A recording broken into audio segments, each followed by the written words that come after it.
My name is Beston. I live in Cape Town. Also, I do delivery.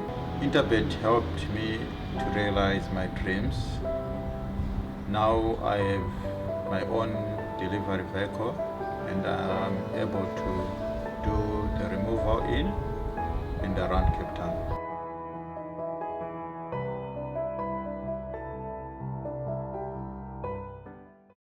Not that the first 4 races on the card were not competitive and not interesting.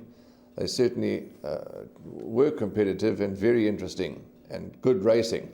But we now move on to Grade 1 races. The next 4 races are Grade 1s, jackpot of Grade 1 races. The 5th race is the Allan Robertson Championship, Grade 1, over 1,200 metres at the top of the hour, 2 o'clock. Come Saturday afternoon for 2-year-old fillies, and what a field of fillies. But before we talk about our selections, there is a rerun of Just Reckless, and there is an interview that was done with Baron Botus, Dean Kannemeyer, and Candice Bass-Robinson. Enjoy.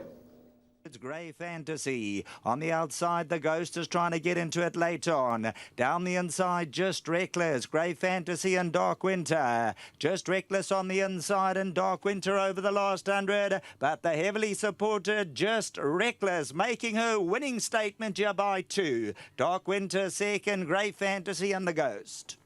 Quid pro quo. Myself and Gerald for years been saying we need a big one, you know. And I was so happy, you know, him being an old friend of mine, having a horse like this that he bred himself. And I actually trained the mother, the sister, Daring Diva. And, you know, she's surprised. You know, the ability that she's shown, especially on the last run, the first 3, she was so green all over the place. And we decided to put the blinkers on, but the same greeners that you saw at the races, she shows at the track in the mornings, you know, and that kind of speed, if you put a foot wrong, it'll be the end of you. And we decided to put blinkers on, you know, even in work in the mornings, just to make sure that she keeps straight and you know, don't mess herself up. And a completely different horse last time with the blinkers on. Yeah, Gimmy's Countess, she won exceptionally well first time out on the poly track. The horse that she beat, I think she beat it quite comfortably at 4-5 lengths, came out and won very well next start, so that was most encouraging. Strong the 3rd and the 4th, and the rest of them were, I don't know, but she couldn't do more than win. She's beautifully bred filly, and she's growing into a beautiful filly. It's only a 2nd run. Scottsville, you know, the 2-year-olds, it can be an odd run race, but she's got a touch of class about her. And but she's doing well and came through that last run well. She can only improve unless she gets lost the first time at Scottsville. Symphony White's a lovely filly, Warren. She, you know, she's had a nice prep in Cape Town. She comes off a good prep win down at Kenilworth last time out. I brought them up here. They've been up here probably about 2.5 weeks now. They have been to Scottsville, so she has galloped on the course. She has seen the course. She was a little bit green galloping there her first time. So one of the reasons why I wanted her to go there, she was a little green in her last start at home as well. But she's a lovely filly. She's a big, strong filly. I think she's improved with every run that she's had. And obviously, you know, with juveniles, it's not very easy, especially at Scottsville track. I mean, it's not an easy track, and they're all in. So there are a couple of fillies in there who've just had one run and have won impressively, so they're entitled to improve off that. So always hard to assess juvenile form, but as I say, she's a very nice filly. I'm expecting a good run from her, and we just have to hope that she's good enough. Yeah, Prom Queen put up a nice gallop last week. It's at Summerfelt. She's doing well.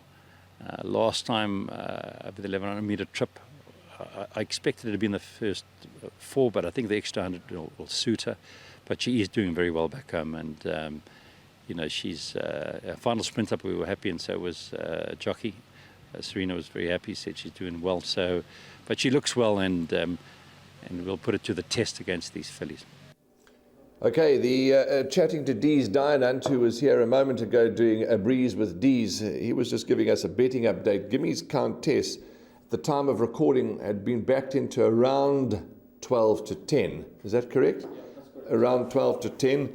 Gimmy's Countess. She is my first choice. There's not much value, Raheel, at 12 to 10. I understand that. You know, she's won on the poly.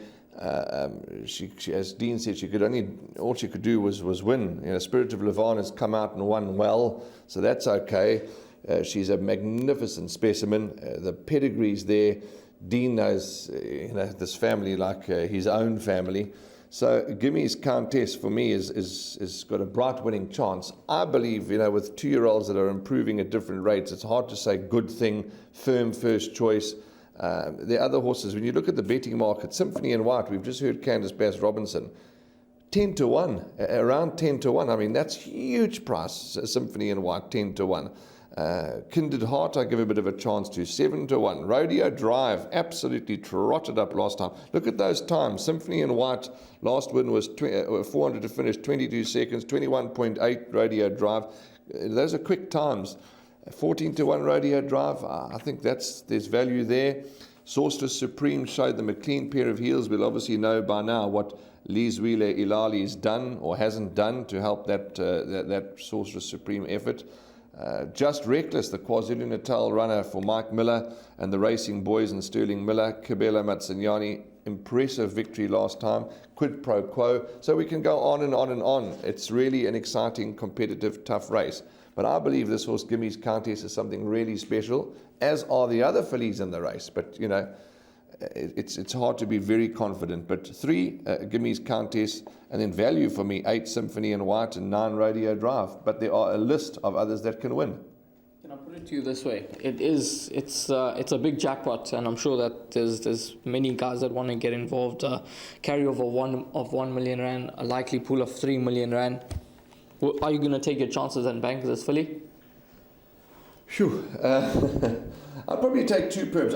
Everybody punts differently. So some people only take 1 big perm, some takes lots of little perms. So in the 1 perm, where I'm probably not going to spend much, yes, I would take a chance. But I'm certainly going to take a 2nd perm and load up. Yeah, so I'm on the fence. I like her, but I'm nervous. Let's put it to you that way. Because I think there's a lot of other progressive fillies in the race. She may be better than this field. I don't know. But yeah, in 1 perm I'll bank her because I was really impressed with her on debut, albeit on the poly track. People say poly track, turf, etc. She's a good filly. Good horses, in my opinion, will win on any surface. But yeah, I'll bank her in the 1, and in the other 1 I'll put at least 5 or 6 horses. Yeah, I think that could be the way to play this first jackpot. And I think there's only 4 horses that can win this race here. 3, 5, 6, and 8. Those are the 4 horses that I'm going to be playing around. Top choice for me, number 6, Just Reckless. We saw the rerun of her win the Strelitzia. Although she won with absolute ease, just under the hands there from Kabelo Matsinyane, and he gets his chances once again aboard the daughter of giving the green light. She seems to be quite a smart sort, and she ran a cracking 2nd last time in the penultimate start in the SA Fillies nursery behind Little Ballerina, who unfortunately will not be taking a part in this race. I was actually looking forward to her running on Saturday on sprint day, but once final declarations were set, she was not declared to be a runner, so I'm keen to see when she does run next time out. But I think this filly is a massive player. She's got the form to her name, and she is the only group winner in this contest thus far, so I think that she's going to go close. Sorceress Supreme, all she could do was win last time out. She won in an absolute canter in the race where she managed to overcome the draw. She won from start to finish, and on that run to Little Ballerina, 2 starts back, beaten 2.5 lengths. She's a massive contender. And then number 8, Symphony White, I agree with Warren, could be overpriced at around 8 to 1, 10 to 1 in the market. She's a 2-time winner from 3 starts, and last year Candice Robinson came to this race with Winter Cloud, who was quite a hot pot favourite that day, and unfortunately she found 1 too good.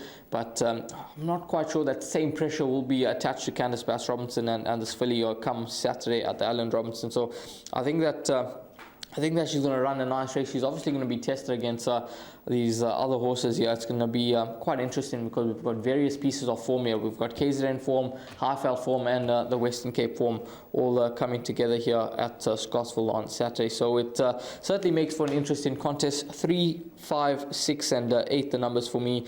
And you heard from Warren, he quite likes the look of number 3, Gimmy's Countess, but there are a few other horses that he does give a mention to in race number 5, which is the start of Jackpot 1, the Allan Robertson over the 1,200 meter trip.